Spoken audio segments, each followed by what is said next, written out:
본능 심리 탐구.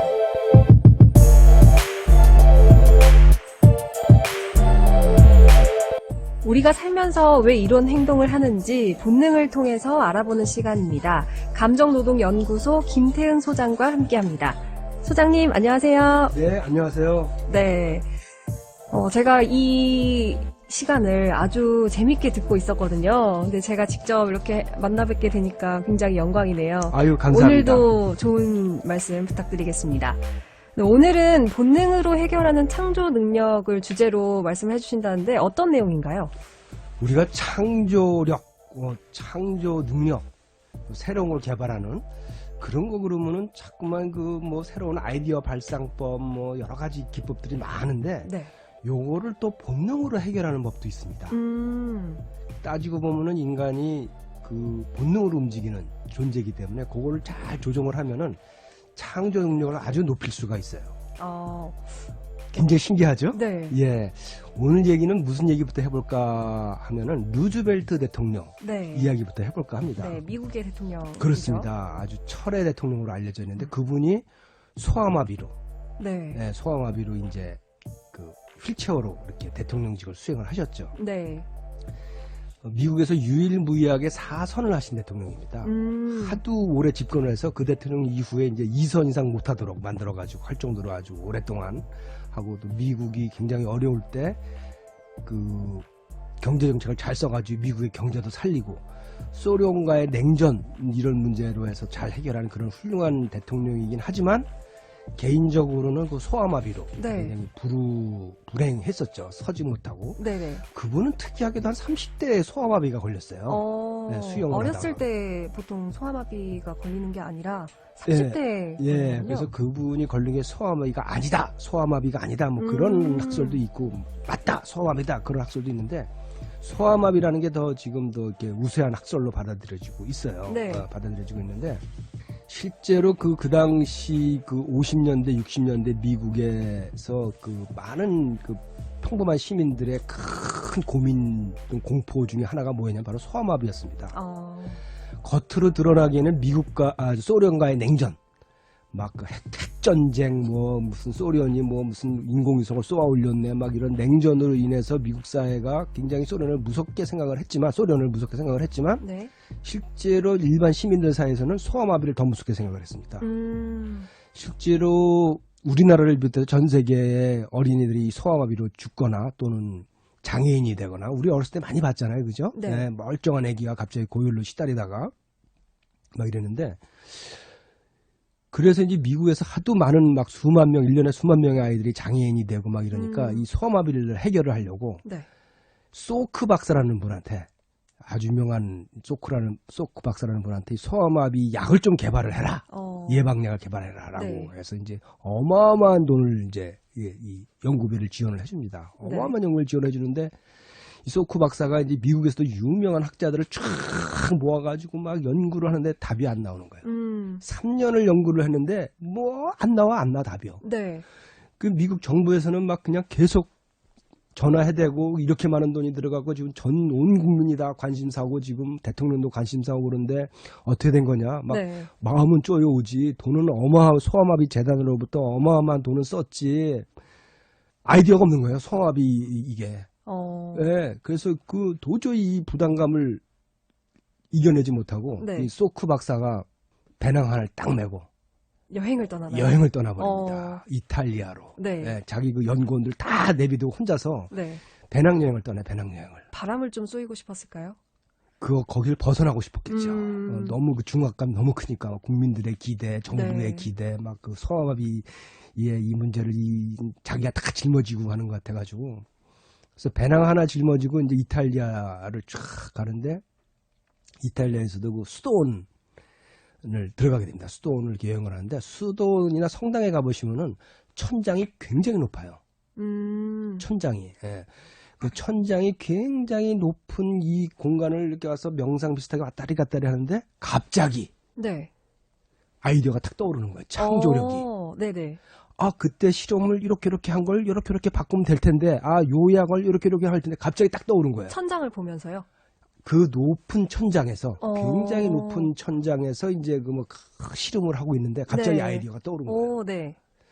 그래서 그 길로 급거 귀국해가지고 거기서 떠오르는 아이디어로 이제 소아마비 백신을 만듭니다. 그래서 지금 우리가 그 전 세계 어린이들이 또 우리나라 어린이들도 소아마비 백신을 맞잖아요. 네네. 그때 그 소크 박사가 그 이탈리아의 한 수도원에서 천장 높은 수도원에서 떠올린 아이디어로 만든 백신으로 전 세계 어린이들이 구원을 받은 거죠. 네. 신기하죠? 네. 여기까지는 많이 알려져 있어요. 요 네네. 이야기는 많이 알려졌는데 그 중요한 거는 왜 높은 천장에 있는데 왜 아이디어가 왜 떠오를까 하는 겁니다. 이게 바로 영역 본능과 아주 밀접한 관계가 있습니다. 영역 본능이요? 그렇습니다. 영역 본능입니다. 어떤 관련이 있을까요? 혹시요 그 해외여행 같은 거 가실 적에 또는 어렸을 때 어디 소풍 같은 거 갈 적에 전날 잠이 안 오고 막 등짝에서 좀 이렇게 찌리찌리 하면서 뭔가 기대가 되는 설렘 같은 걸 느껴본 적 있으신가요? 네, 그럼요. 그렇죠. 네네. 예. 그게 왜 그러냐면요. 여행이라는 것은 낯선 동물의 영역에 들어가는 겁니다. 아, 새로운 곳을 가기 때문에 그렇습니다. 내가 원래 있던 곳이 아니라 낯선 영역을 낯선 들어가는 영역에 거죠. 들어가는 네. 겁니다. 그런데 그게 완전히 생명을 위협할 정도의 낯선 영역은 아니고 여행이라는 건 대개 이제 이 보장된 여행사에서 스케줄이 된 거 보장된 거긴 하지만 나의 생명의 위협 정도는 아니지만 그래도 저 태거 때부터 내려온 그런 영역 본능을 자극하는 거죠. 네. 영역 본능이라는 건 뭐냐 이런 겁니다. 내가 영역을 지켰을 때 내가 번식을 할 수 있는 거거든요. 네. 또는 내가 다른 사람의 영역에 들어갔을 적에는 또 내가 번식할 권리를 박탈당하는 거거든요. 네. 그럼 무슨 호르몬이 나오느냐? 바로 코티졸이라는 호르몬이 나옵니다. 코티졸. 코티졸 얘기 많이 들었어요. 그렇습니다. 이 방송을 통해서 제가 몇 번을 말씀을 네네. 드렸는데 또 앞으로도 드릴 거고 네. 이 코티졸이라는 호르몬이 이제 스트레스 호르몬으로 알려져 있고 네. 그 만병의 근원으로 알려져 있지만 제가 그런 강의를 하면 또 그런 질문을 하시는 분도 있어요. 그럼 코티졸을 없애는 약을 개발할 수 그렇게 몸이 나쁘다면 근데 코티졸이 없으면 인간이 죽습니다. 네. 왜냐하면 코티졸은 사실은 스트레스 호르몬으로 알려져 있지만 원래는 이게 공격 호르몬이에요. 인간을 공격 상태로 만들어주는 겁니다. 네. 그래서 이 혈액 속에 혈당을 높이고 온몸의 에너지를 뽑아가지고 근육으로 보내주는 근육의 힘을 세게 만들어주는 게 이제 코티졸이라는 호르몬입니다. 그러니까 낯선 영역에 들어간다는 건 뭐냐면은 이 코티졸이 어느 정도 좀 나오는 거예요. 네. 몸이 공격 상태가 있는 건데 특히 뇌가 공격 상태가 있습니다. 뇌가 약간의 공격 상태. 이게 지나치게 나오고 오랫동안 나오면은 뇌가 망가져가지고 우울증이 되고 공황장애가 되지만 어느 정도 살짝 나오면 뇌가 각성이 돼요. 좀 각성하기 위해서 어느 정도 필수적으로 필요한 거군요. 그렇습니다. 네. 그러니까 우리가 뭐 예를 들어 석기시대 한번 보죠. 만약에 사자나 호랑이가 나타났다. 그럼 뇌가 굉장히 빨리 돌아가야 돼요. 네. 막 일로 피할까 절로 피할까 돌멩이를 던질까 막 이게 순식간에 따다다다닥 해야만 그럴 때 있잖아요. 급하실 때 보면 막 뇌가 막 차차작 돌아갈 때가 있잖아요. 네. 그게 코티졸 작용입니다, 사실은. 그러니까 몸만 공격 상태가 있는 게 아니고 뇌도 공격 상태로 만들어주는 게 코티졸이에요. 대신에 세로토닌 수치는 떨어지죠. 네네. 그때 뇌에서 그 뉴런의 아주 급격한 연결망이 이루어집니다. 네. 급격하게. 그러니까 다른 동물의 영역에 들어간다는 것은 이 뇌의 공격 본능을 자극시켜가지고 뇌의 뉴런을 막 연결시키는 거예요. 네네.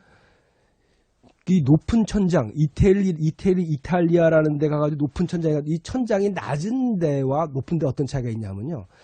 혹시 그 자기 사무실에 그 천장이 낮게 근무하는 사람, 또는 자기 책상이 있는 사람과 미국의 IT 회사 보면 자기 책상이 없는 데가 있어요. 네.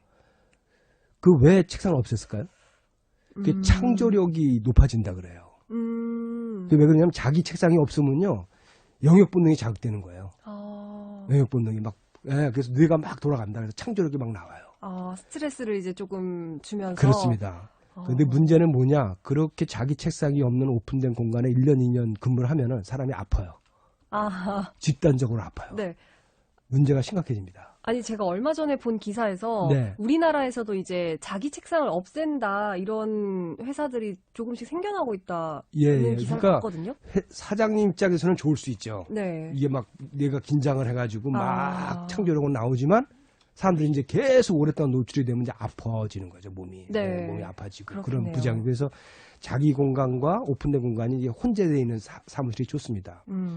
그러니까 이게 천장도 마찬가지예요. 천장도 낮은 공간은 인간한테 안정성을 주고 바로 나의 영역을 확보한 느낌을 줘요. 네. 세로토닌 상태가 됩니다. 근데 높은 공간, 또 개활지, 열려있는 공간 이런 데는 영역 본능을 자극합니다. 다른 공간에 온 것 같은 네. 그런 느낌에서 코티졸 상태를 만들어요. 어. 그래서 뇌가 막 연결이 일어납니다. 다시 아까 그 소아마비 얘기로 돌아가 보면 네네. 소크 박사가 그 천장이 높은 데 가가지고 아이디어가 탁 떠오른 것은 바로 다른 동물의 영역에 들어간 것과 같은 효과가 네. 일어난 거죠. 어. 그래서 뇌에서 막 연결이 일어나가지고 과거에 요 실험을 이렇게 연결하고 요 약을 이렇게 연결하면 되는 거를 이걸 몰랐구나 하고 떠오른 이유가 바로 영역 본능을 자극시켜서 그렇습니다. 그러면은 말씀을 정리해보면 새로운 여행지 또 거기에 가서 만난 높은 천장이 그 의사에게는 좀 큰 스트레스로 다가왔고 약간의 스트레스. 예, 약간의 스트레스로 다가왔고 그게 결국은 창조의 비결이 되었다. 그렇습니다. 그런 말씀이신 거죠? 그래서 혹시 지금 문제가 잘 안 풀리고 네. 뭔가 풀릴 듯한데 막 그 압박감이 있다 그러면 맞아요. 훌쩍 여행을 여행을 떠나서 천장 높은 곳에 여행을 떠날 돈이 없다. 그러면 가까운 호텔의 로비에 가시면은 거의 3층 높이의 천장. 그런데 앉아서 커피 한 잔 마시고 있으면 아이디어가 떠오를 수가 있습니다. 아니 스트레스를 항상 좀 없애려고 보통 생각을 하잖아요. 근데 이런 식으로 생각을 해보니까 스트레스를 없애는 것이 이제 오히려 조금 공부 능력이라던가 좀 이렇게 좀 앞으로 진전이 필요한 상황에서 좀 오히려 더 안 좋겠네요. 스트레스가 너무 없으면 사람이 바보가 되고 무기력해집니다.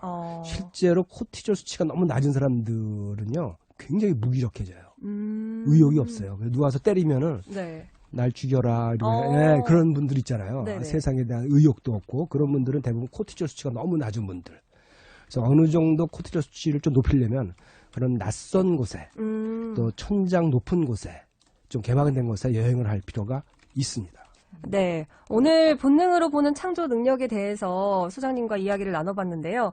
창조 능력은 타고나는 거라고 좀 생각을 했는데 그게 아니라 호르몬이나 좀 그런 것들에 의해서 영향을 받는 것이다 라는 거를 배울 수 있었고 또 스트레스가 굉장히 좀 몸에 안 좋고 안 좋은 영향을 끼치는 거라고만 생각을 했는데 이제 스트레스 받으시는 분들 좀 생각의 전환을 통해서 앞으로 좀 이제 스트레스가 나의 몸을 일깨우고 있구나라는 생각으로 긍정적인 변화를 삼는 계기가 됐으면 좋겠습니다. 오늘 감정노동연구소 김태흥 소장과 함께했습니다. 소장님 감사합니다. 네.